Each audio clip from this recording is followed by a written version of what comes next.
Alright guys, welcome back to some more of the Great Ace Attorney Chronicles.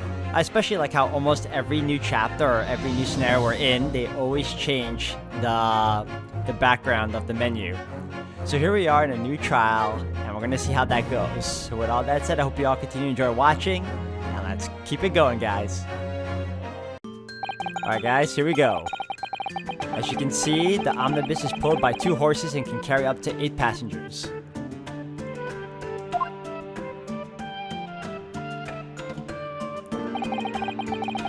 Four passengers seated inside in the enclosed cabin and another 4 on the rooftop deck above. Every Londoner knows that the best views of the city's architecture and sights are to be had from the top of the omnibus. And I should point out to our foreign guests that there is a skylight in the roof allowing a view of the interior from the seats above. Ah, a skylight. Oh! The penny drops at last, I see. These 2 gentlemen were occupying the rooftop seats on the omnibus when the murder took place. This guy's hat keeps tilting over, man. Something in there? That is how they came to witness the grim incident. Through the skylight. Ah, that makes perfect sense. Well, counsel, this is a first. In all my years behind the bench, I've never experienced the crime scene itself being brought into the courtroom. There are a number of important clues remaining inside the carriage, my lord. I would like to submit the omnibus itself as evidence. That is the prosecution's wish.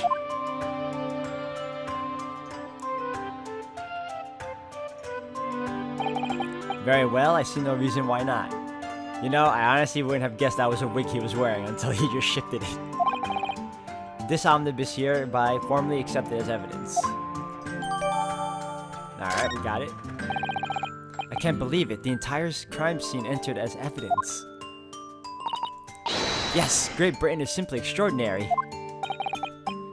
I could help myself a lot by giving that omnibus a thorough examination, seeing as it's here. Let's continue with proceedings then. Your cross-examination, counsel? Pray don't expect this Nipponese stray to understand the intricacies of a British court's cross-examination rights.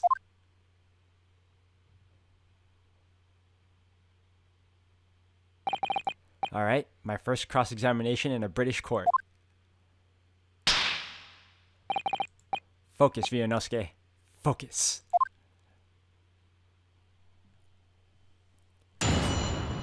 And so it begins. What the witnesses saw. It was the last bus of the evening, so I had a few customers. I remember it well. The victim and the man accused of killing him were sat next to each other inside the bus. Then out of the blue, the accused just reached over and plunged a knife right into his guts.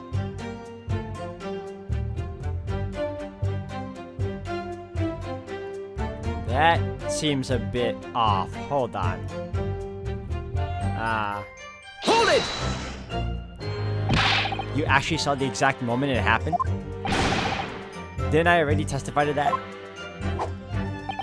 Or are fair dinkum hard-working city bankers not considered trustworthy these days? Oh, no, I didn't mean that. This is no good. I really got his back up. Perhaps you... My lord. Juror number 3? What's the meaning of this? My mind is made up, my lord. Completely and utterly made up. Made up about what? I don't like the stinking rich. Never have. They're always up to something or other that they shouldn't be. Every one of them. Where'd that come from? And that little leprechaun of a man is no exception. Well, he can't fool me.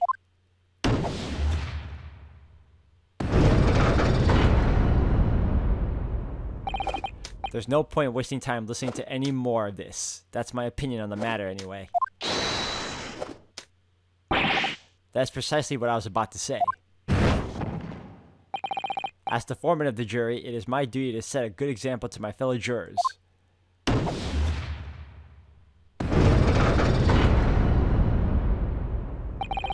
What the? What's happening here? Let me see. Ah, yes, it seems that's how the members of the jury give their verdicts. With fire? Apparently, yes. White for innocent and black for guilty. Well, that makes sense. As the 6 members of the jury make up their minds about the case, one by one, they each cast a ball of fire into the great scales of justice, as we saw a moment ago. So, if those enormous scales fall completely to the black side, does that mean... Let's do our very best to make sure that doesn't happen. Now I'm even more worried than I was before. Very well. The court acknowledges the change in the jury's stance. Counsel, for the defense, please continue with your cross-examination. This is a nightmare. That's right, he stabbed him. I screamed, I did. Couldn't help it.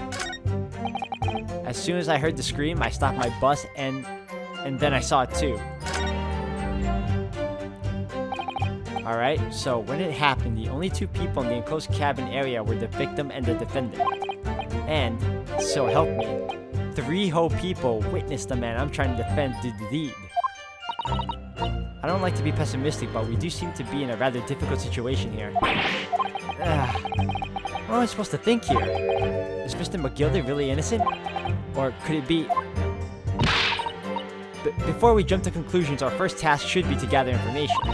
We need to understand the case much better than we do at the moment. Yes, you're absolutely right. Let's listen to those witnesses' statements again, a little more carefully this time. Alright, that's what I wanted to question. Hold on a second. Hold it! What exactly did you see? Well, sir, that would be the passenger, sir. Yes, collapsed on the floor he was. And by the passenger, obviously you're referring to the victim, Mr. Mason the brickmaker. And the other passenger had the knife in his hand, like this. By the other passenger, obviously you are referring to the accused, Mr. Magnus McGilden. And then he plunged it down like this, stabbing the other passengers in the belly. He has a stuttering problem. What?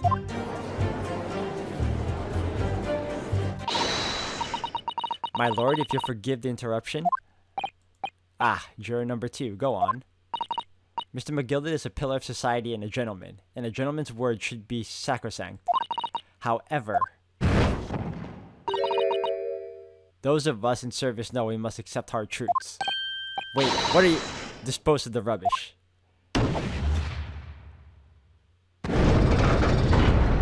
Yo, you're not even giving me a chance to make my magic happen, guys. I don't wish to cause offense, but I do like to eradicate all traces of filth and grime.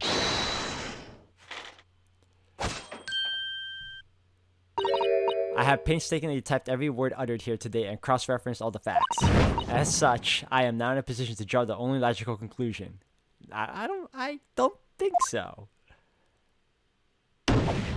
Oh, you are... Gosh. Not again. That's 4 out of 6 jury members who proposed a guilty verdict. There are only 2 left. We've had it. Every time I press these witnesses for more information, I just make the situation worse. Nevertheless, what we need more than anything at the moment is more information. We're still very much in the dark. I suppose I just have to keep pressing the witnesses, knowing that more sparks may well fly.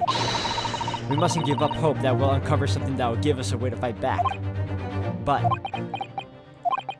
Alright, I'll keep trying. I can't give up. I just need to keep calm and listen to the witnesses' statements again.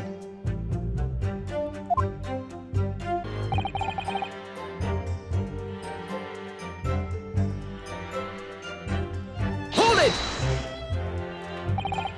He stabbed him, you see, and you were sitting up on the roof deck, were you? Yes, that's right, sir. I was up on the roof seats.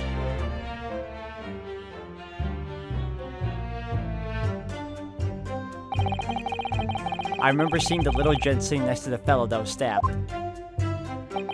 I've been thinking about a new hat design, you see, so I was just gazing absent-mindedly around. But then I happened to look down to the skylight. It was sticking right out from his belly. That huge great knife. A grim sight indeed. Ah, that didn't help me out at all.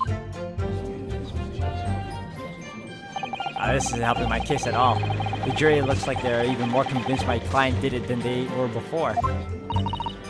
That appears to have made everyone even more dubious than Mr. McGilder is telling the truth. That Mr. McGilder is telling the truth. If only we had some evidence to counter their suspicions. Oh, yes, sir. Is this the knife you saw? Oh, good grief, yes, that's it. The very one, sir. Is that? Yes, counsel. This is the blade that was driven into the victim's belly like a stake to the heart. That is a blade of considerable size, counsel. It is. And furthermore, the scabbard is emblazoned prominently with a certain initial. The letter M, which seems oddly familiar. Ah, please no. M for Magnus, perhaps? Or McGilded, possibly? Take your pick. That could be anything. It seems this particular big name in London made a magnificent mistake. Objection! But there are M's everywhere. Like in Mason. Objection! This blade is far too extravagant for a poor brickmaker to have known. No, this weapon of murder almost certainly belongs to the accused. Not conclusive. Alright, so now it's been added. Hold it! And you saw them through the skylight of the roof of the carriage? That's right. When you sit up on the top deck, the window's right there at your feet.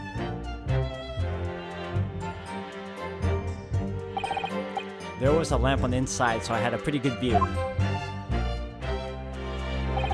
The two of them were wearing hats, and I couldn't exactly make out their faces. See, that doesn't help then. But there's not a shred of doubt in my mind that it was Mr. McGilded. Yeah, okay, but you still couldn't see their face. That doesn't mean a thing. How can you be so sure? Well, how can I put it politely? McGilded is a gentleman of rather small stature. I couldn't have mistaken him for anyone else. There could be other people of small statures. Let's not forget that when the vehicle came to a halt, the only people inside the enclosed cabin were the deceased Mr. Mason and Mr. McGilded. There is no room for doubt here. I really wish there was. Hold it! Yes, I think it was sometime after 10, wasn't it? Oh yes, sir. That's right, sir. Yes, ever so cold. It was freezing, in fact. And you had 4 passengers on board at the time, is that correct? Yes, that's right, sir. Not at all traveling in the same parts of the bus, of course, though. No. And there were no other passengers when the incident took place. No one alighted, for example. Okay, you know I'm slow. I just realized I'm too busy reading his dialogue. I'm not really looking at him. I thought he had a stuttering problem. He's just really cold. You're quite right. You're quite right with that, sir. No other passengers like that. No, none. So nobody fled the scene of the crime then. I have to say, the boss insists on it running. He does. Every evening, that last bus of the day. But I do wonder sometimes if it's altogether worthwhile. Yes, sorry to say. What do you mean by that? Well, what with it being so cold and everything and only making 20 pence on the run, you see. Yes, I spend that much at the pub on the way home just trying to warm up again. I just can't believe it, sir. Can't believe it. Murder on my own bus. It's too awful to think about. I haven't been able to shake this code ever since it happened.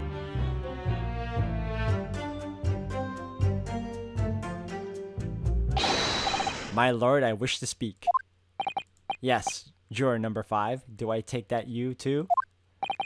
As the master of the London Guild of Coachmen, the idea of murder being committed in one of the city's carriages is utterly abhorrent to me.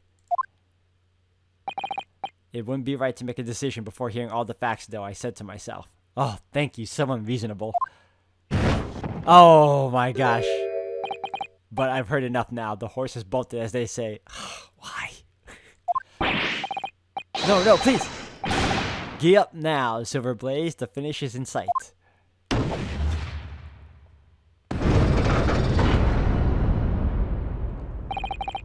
Beppo is a long-standing member of the guild, and I trust what the man says. Oh, thank you, sir. You're too kind, sir. This is too unkind, sir. Which now means that 5 jurors agree to condemn this man.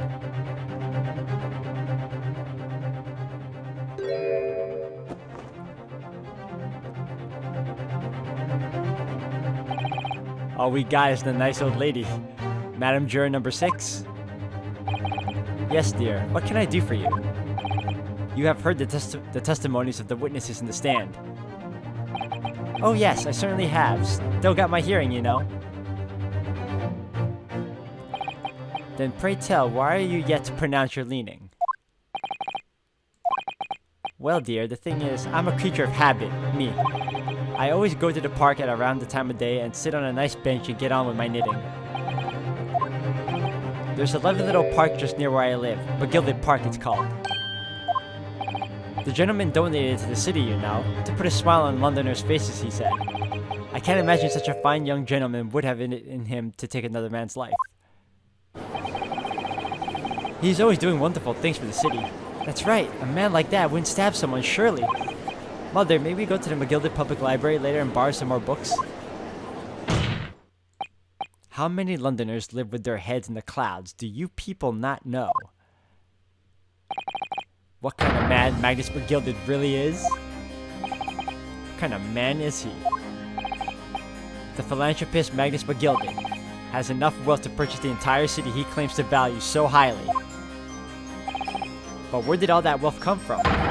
Your client is a Shylock, sir, and one with the very darkest of souls. What? Stone the crows! McGilded lends money at extortionate rates of interest so his victims have no hope of repaying him. When they default, he takes possession of everything they own. He is a vulture that preys on the weak. I've never heard any mention of that before. Your faculties haven't deserted you, I'm sure, madam. So has this thought not crossed your mind? Would a man wealthy enough to buy London in its entirety not have a carriage of his own? What possible reason could this man have had to make to use of public omnibus service? You're not saying that the victim, a poor brickmaker, had next to nothing to his name, save considerable financial liability. It will come as no surprise that his creditor was the accused Magnus McGilded. But let it also be known that the very day Mr. Mason was killed was the final repayment date for his debts. Good gracious! The brickmaker was destitute. He had lost his house. He had not a shilling with which to pay his debts. And in the end, this pitiful soul had the very last thing he owned taken from him, his life. By the merciless philanthropist pretender, Magnus McGilded.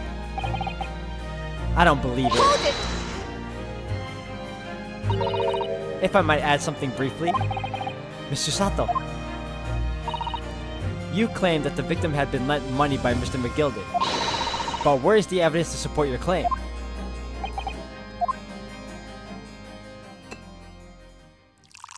Where did he get the champagne bottle? Pray forgive the discourtesy of filling my hollowed chalice in a court of law. There it is, Lord Van Ziek's hollowed chalice.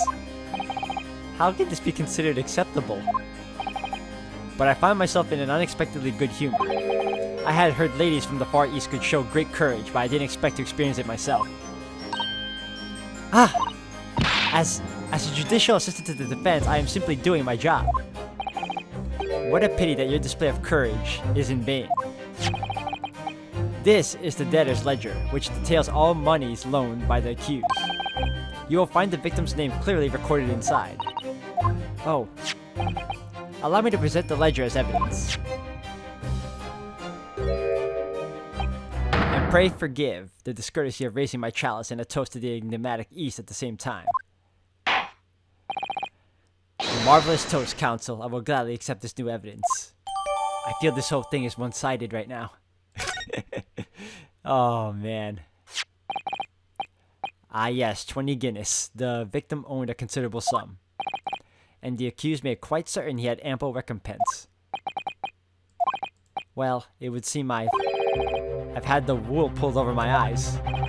Regrettably, madam, that is the modus operandi of the accused. And it's such a pretty little park, too. What a scoundrel. Still. Maybe it's all for the best. Wait a minute! I don't stand for nonsense.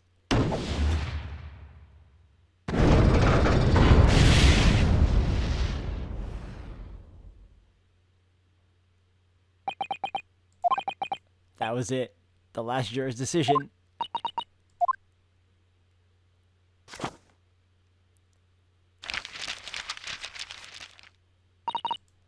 According to this encyclopedia of British law, when all members of the jury have concluded that the defendant is guilty, court proceedings are suspended and the presiding judge will deliver the final verdict and sentence. That's what it says here. The final verdict? It's over then? Oh. There's a footnote though.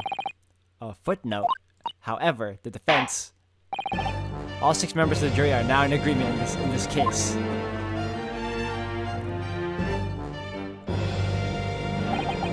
Allow me to convey my respect for your swift and righteous decision. According to the laws of this country, I will now conclude the trial. By delivering my final verdict, I trust there are no objections. Mr. Sato, just tell me one thing. Oh, yes? You were in the middle of saying something before. The footnote in your encyclopedia of British law, however the defense. What did it say next? Oh, yes, of course. One moment. When all members of the jury have concluded that the defendant is guilty, court proceedings are suspended, and the presiding judge will deliver the final verdict and sentence. Then the footnote says, however, the defense has the right to demand a summation examination of the jurors at this point.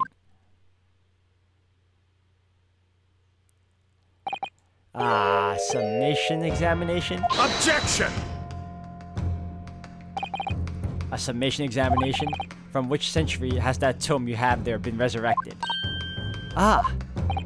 Judging from the binding, I would say that book is at least 50 years old.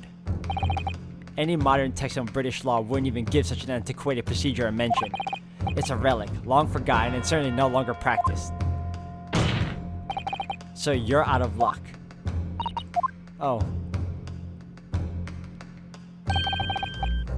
What even is it, Mr. Sato? This so-called summation examination.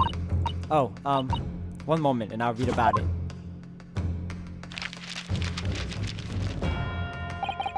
You would demand a right to a procedure before you even understand what it entails? Heh, typical Nipponese. Alright, Mr. Naruhodo, I think I understand. It seems that under the procedure, we would be able to appeal to the members of the jury. To do what exactly? Appeal to them to change their leaning and reverse their decisions, and it says here that if successful, the proceedings of the trial must be resumed. Make them reverse their decisions. Yes, in times gone by, barristers would use a summation examination to attempt to influence the jury's decision. But that procedure became something of a formality with no practical benefit, really. So it rather fell out of use. I wonder why. Because it was devoid of purpose. Changing just one member of the jury's mind would be hard enough, let alone several. No self-respecting defense barrister would even assert his right to try in this day and age. Still, I don't see any mention of the procedure actually being formally revoked. What are you suggesting? I'm suggesting that although it may be antiquated and largely forgotten, it isn't yet extinct. What do you think, Mr. Naruhodo?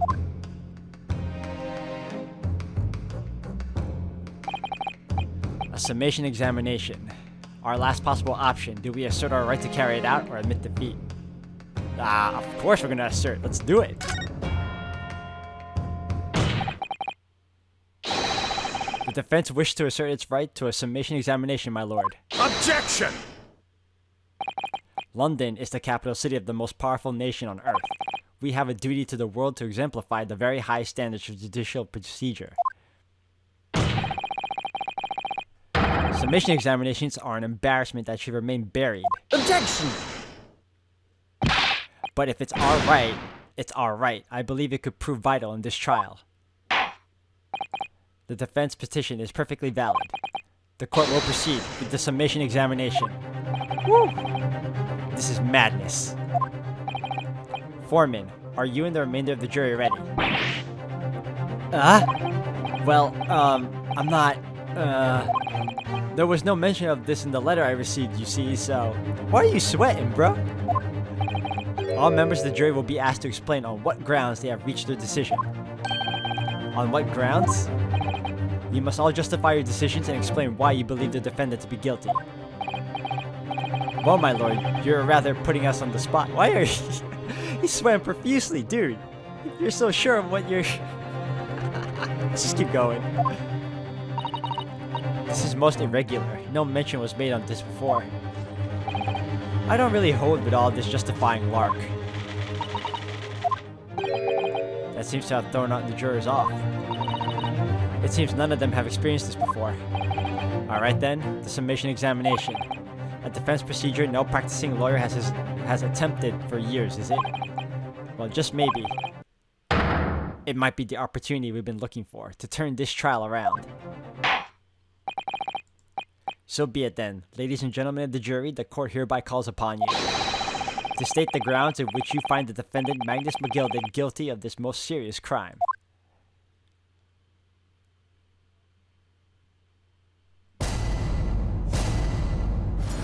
Judicial findings. The jurors' contentions. There was no one else inside the carriage at the time, so it has to have been him. I trust the driver. He has an excellent memory. It seems 4 passengers with fares totaling 20 pence. He stuck the chap next to him just like this. Brazen, I must say. Absolutely brazen. I've simply typed and collated all the statements made thus far and drawn the logical conclusion. You can trust the guild. Fair fares is our motto. We haven't raised prices above 4 pence for years. The scoundrel stabbing that poor man on the floor, it beggars belief. I'm starting to wish I hadn't pushed for this now. Some of the jurors don't seem to have wonderfully formed arguments though, do they? Well, let's see what we can do. We need to get these 6 people to change their minds. I'll have to throw everything I can at them and use some very persuasive language. Just a moment, Mr. Naruhodo. According to my book, that's not quite how it works. Oh, I thought I was going to have to thaw their icy minds with some heartwarming rhetoric about the defendant. Unfortunately, once the jurors have decided the defendant is guilty, they're unlikely to heed anything the defense says. But then, they've reached their conclusions by their own reasoning, you see. Your pleas will sound like excuses. In fact, it could recoil on you. The more you try to persuade them, the more entrenched they may become. Then, what on earth am I supposed to do? Oh dear, I'm just citing what I've read about the British law, Mr. Naruhodo. Right, I'm sorry. Well, from what I can understand, the key to the procedure is using the jurors' own words to make your arguments. What do you mean? Well, the 6 members of the jury are randomly selected members of the public. They may appear to present a united front, but the truth is, they are complete strangers who just happen to find themselves here in the courtroom together.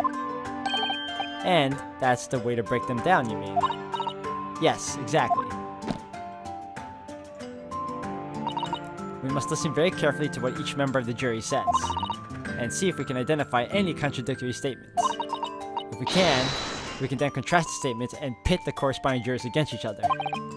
I see, so it's contradictions in what 2 or more jurors say that we're looking for. In a way then, this is similar to a regular cross-examination. Oh, yes, I suppose you're right. Find contradictions in their statements and pit the jurors against one another to break them down. Alright, I might be able to pull this off. No, that's not right. I have to pull this off. Can we start proceedings, counsel? I would ask you to take the stand for this. I'm expecting a clear and concise rebuttal. Yes, my lord.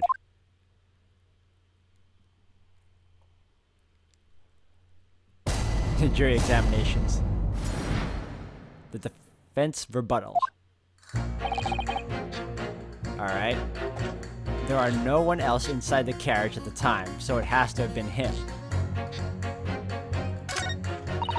I trust the driver. He has an excellent memory, it seems. 4 passengers with fares totaling 20 pence.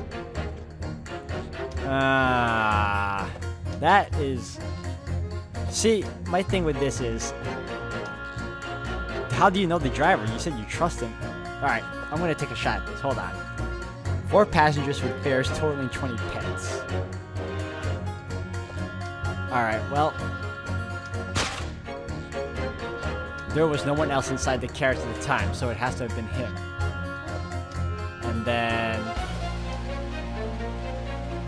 Alright, hold on, let me hit back, Let me see everyone else's first. You stuck the chap next to him, just like this. Brazen, I must say. Absolutely brazen. I've simply typed and collated all the statements made thus far and drawn the logical conclusion. You can trust the guild. Fair fares is our motto. We haven't raised prices above 4 pence for years. Oh, there it is. Okay. Yep. Got it.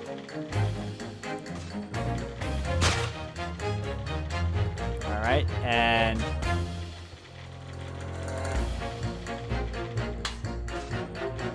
Okay, so it'll be 2 and 5 I'm gonna pick. Objection! Those 2 statements clearly contradict each other. They do explain yourself, counsel.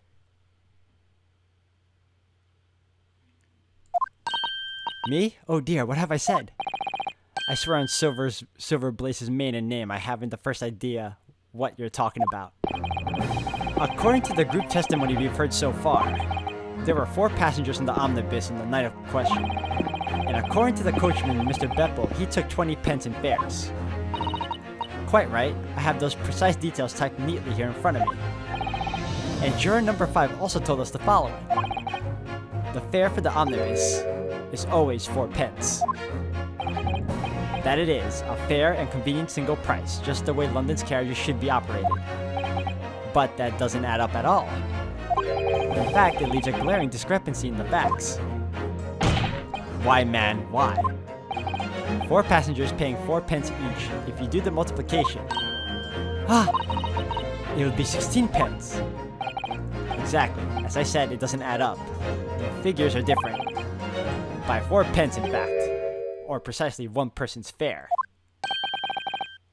1 person's fare? Yes, in other words, on the omnibus that night. It's distinctly possible there was another passenger we've heard nothing about. Good gracious! This can't be right! The coachmen of the guild are good, honest men, one and all. Trustworthiness is our watchword. The figures your coachman claims most certainly do not add up. Your watchword, good sir, is a fallacy.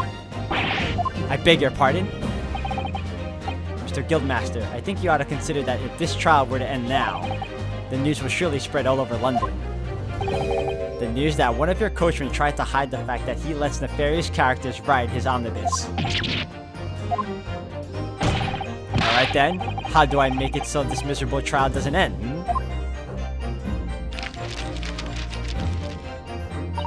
Well, according to my book here, you simply launch a ball of fire onto the innocent side of the set scales.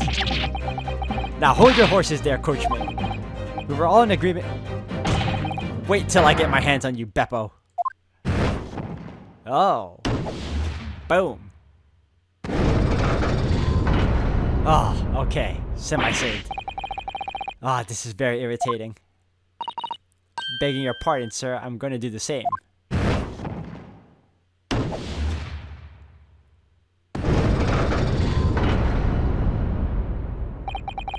For the love of Mike. Not you as well. A penny can be the difference between a smile and a tear after all. I certainly can't put my trust in someone who doesn't follow my exacting standards in financial matters. Oh, really? I, for one, think it's only proper that we hear from the witnesses again. Oh, well done, Mr. Naruhodo, you did it! If we can manage to change 2 more jurors' minds, we can force the trial to continue. 2 more. Actually, there is something else that's bothering me about a couple of their assertions.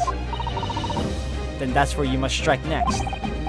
So I need to pit 2 more jurors against each other and show there's another contradiction in their assertions. Exactly. You can do it. Well, the scales of justice have shifted, but they still weigh heavy on the side of guilt. Counsel, you have the floor again. Continue with your summation examination.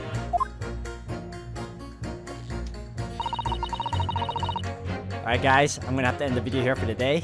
Thank you all for watching. Until the next one. When we get back, I hope to have this trial going further in and hopefully have Mr. McGilded here in a more stable, innocent manner. We'll see though. Thank you all for watching.